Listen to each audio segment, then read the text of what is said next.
வணக்கம். Trading today zone Ravichandran. இவர் திருபாய் அம்பானி.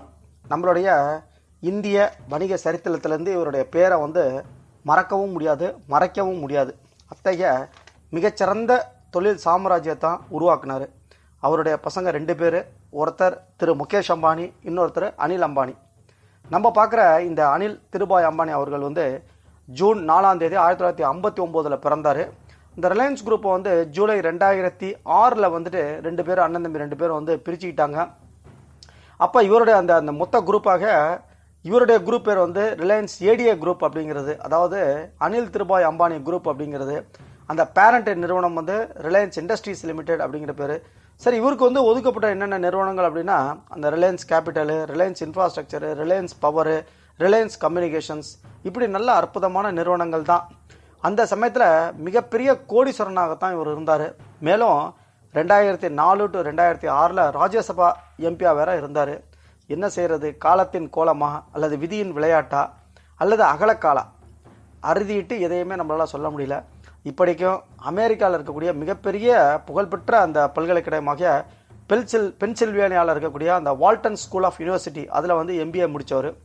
இப்போ இவருடைய அனைத்து நிறுவனங்களுமே மோசமான நிலையை அடைந்து ரொம்ப நஷ்டத்தில் தான் இருக்குது. வாங்கிய கடனை கூட கட்ட முடியல. அப்படிங்கிறதுக்காக நம்ம நாட்டிலையும் சரி, வெளிநாட்டு கோர்ட்டுகள்லையும் சரி, அடுத்தடுத்த வழக்குகளை தொடர்ந்து எதிர்கொண்டே வர்றாரு. இந்த கடுமையான சூழ்நிலையில் இப்போ இந்த செபியோட புதிய உத்தரவு இவருக்கு பெரும் பின்னடைப்பாக அமைஞ்சுள்ளது.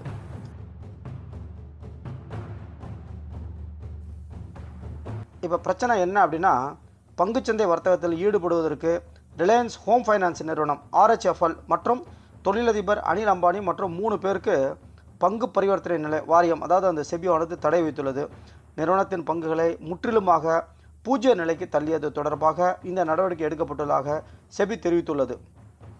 அனில் அம்பானி மற்றும் அமித் பாப்னா, ரவீந்திர சுதாகர், பிங்கேஷ் ஆர் ஷா ஆகியோரும் பங்கு வர்த்தகத்தில் இனிமேல் ஈடுபட தடை வைப்பதாக தெரிவிக்கப்பட்டுள்ளது. இது தொடர்பாக 100 பக்க அறிக்கையை செபி வெளியிட்டுள்ளது.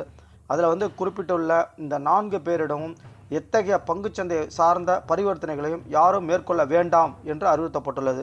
இவர்கள் தவிர மேலும் 28 பேரின் பெயர்களும் இடம்பெற்றுள்ளது.